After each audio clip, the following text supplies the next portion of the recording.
जय हिंद, वंदे मातरम। स्वागत है एक बार फिर से आपके अपने भरोसेमंद YouTube channel ex serviceman India news के ऑफिशियल यूट्यूब चैनल। दोस्तों, आज की इस वीडियो में बात करने वाले OROP-2 को लेकर के बहुत ही बड़ी अपडेट निकल के आ चुकी है, जिसमें पूर्व सैनिकों की पेंशन भी बढ़ी है और साथ ही साथ ड्यूल सर्विस वालों को भी पेंशन मिलने वाली है। तो जिसमें पेंशन बढ़ी है, जिसमें सैनिक से लेकर के मेजर सूबेदार तक की पेंशन बढ़ी है और ड्यूल सर्विस किन को बेनिफिट मिलने वाला है, इसके बारे में इस अपडेट में देखेंगे। साथ ही साथ 30 जून तक आपका एरियर है, जो OROP-2 का एरियर है वो आप खाते में, जिनकी 70 साल से एज ज़्यादा है उनको खाते में आना शुरू हो चुका है और आने वाले 10 से 12 दिन में सभी को अपना एरियर मिल जाएगा। ये बड़ी अपडेट है। देख लेते हैं पूर्व सैनिकों की पेंशन किस तरह से बढ़ी, ड्यूल सर्विस वालों को भी पेंशन का फ़ायदा होने वाला है। तो आप इस वीडियो को लाइक, चैनल को सब्सक्राइब करके बेल आइकन का नोटिफिकेशन ऑल को ऑन जरूर कर लीजिए, जिससे आगे आने वाली सारी अपडेट आप सभी को सबसे पहले मिल सके। तो 1 रैंक 1 पेंशन के लिए आंदोलन कर पूर्व सैनिकों की लंबे समय से चली आ रही मांग कुछ हद तक पूरी हो चुकी है, जिसके लिए सरकार ने 2300 करोड़ रुपए का बजट भी पैकेज के साथ कई घोषणा की, जिसे लागू कर दिया। रक्षा मंत्रालय ने 17 जनवरी को इसके आदेश जारी कर दिए गए हैं। सरकार ने 1 जनवरी 2006 से पहले रिटायर्ड सैनिकों के पेंशन में बढ़ोतरी की है। इसका फायदा है जो जवान से लेकर के मेजर जनरल तक मिलेगा। झुंझुनू, सीकर, चूरू जिले में पूर्व सैनिकों की तादाद 2 लाख से अधिक है।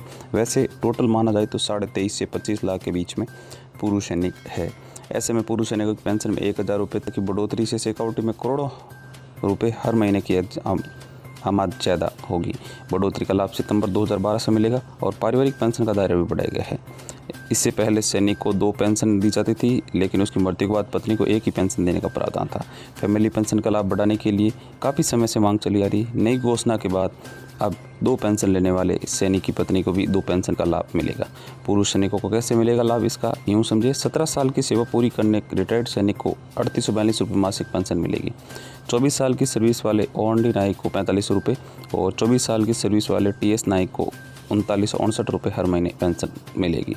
इसी तरह से 24 साल की सर्विस वाले परमानेंट नायक को 45 रुपये, जो अब 2.57 मल्टीप्लाई फैक्टर और साथ ही साथ OROP-2 रिवीजन होने के बाद में आपकी पेंशन ने लगभग 26,000 के आसपास में पहुंच चुकी है, जो काफ़ी अच्छा है। OND हवलदार को 26 साल की सेवा पर जो 5000 रुपये पेंशन मिलती थी, वो अब उनकी OROP-2 की बेसिक के साथ में ऐड होकर 42% DA मिला करके लगभग आपको 24-25 हज़ार रुपये पेंशन मिल रही है। 28 साल के सर्विस वाले हवलदार को जो पेंशन 5487 रुपये मिलती थी, वो अब उससे 2.57 से मल्टीप्लाई करने पर आपकी जो पेंशन अभी प्रेजेंट टाइम में है वो उतनी मिलने वाली। सरकार की घोषणा का वैसे मिलेगा फ़ायदा।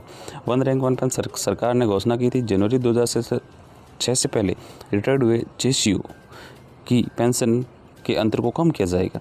इसी तरह 2006 से पहले या बाद में रिटायर्ड हुए कमीशन अधिकारी को न्यूनतम पे बैंड की जगह न्यूनतम पेंशन सारणी में डालकर ये अंतर समाप्त कर दिया जाएगा।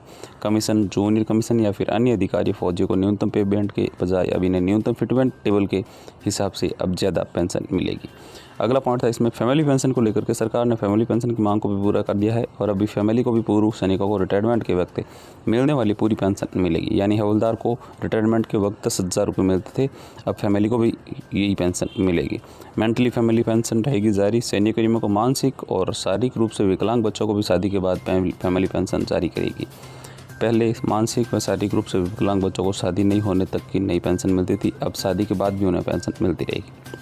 ड्यूल सर्विस वालों को रिटायरमेंट के बाद जिन जूनियर कमीशन अधिकारी या फिर अन्य की मृत्यु हो गई है, उनके परिजनों को 30% के बजाय अधिकतम 60% तक के स्केल पर पेंशन मिलेगी। इस निर्णय के बाद जो लोग फौज के अलावा सिविल सेवा में भी रह रहे हैं, उन्हें दोनों क्षेत्रों में रिटायरमेंट के बाद उनकी फैमिली को पेंशन मिल सकेगी। पहले नियम यह था कि फ़ौज में नौकरी के बाद अब फिर दूसरी सर्विस में आता था, तो यानी फ़ौज में रिटायरमेंट के बाद वह शिक्षक की नौकरी पर लग जाता था, फैमिली को सिर्फ 1 ही पेंशन मिलती थी।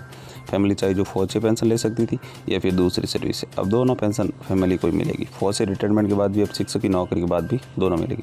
पेंशन बढ़ोतरी लेकिन संघर्ष रहेगा जारी। 1 रैंक 1 पेंशन मुद्दे पर आंदोलन चला रहे संगठन इंडियन एक्स सर्विस मूवमेंट के अध्यक्ष लेफ्टिनेंट जनरल राज कादायन ने भास्कर को बताया कि पेंशन में बढ़ोतरी कर दी गई है, लेकिन इसका फ़ायदा मिलेगा, लेकिन हमारी मूल मांग 1 रैंक 1 पेंशन जारी रहेगा।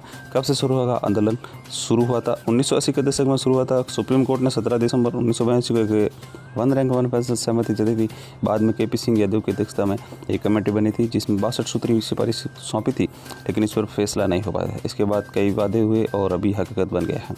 2008 में एक बार फिर से पूर्व सैनिक सक्रिय हुए और जंतर मंतर पर धरना प्रदर्शन के साथ ही राष्ट्रपति को अपना मेडल भी लौटा दी थी।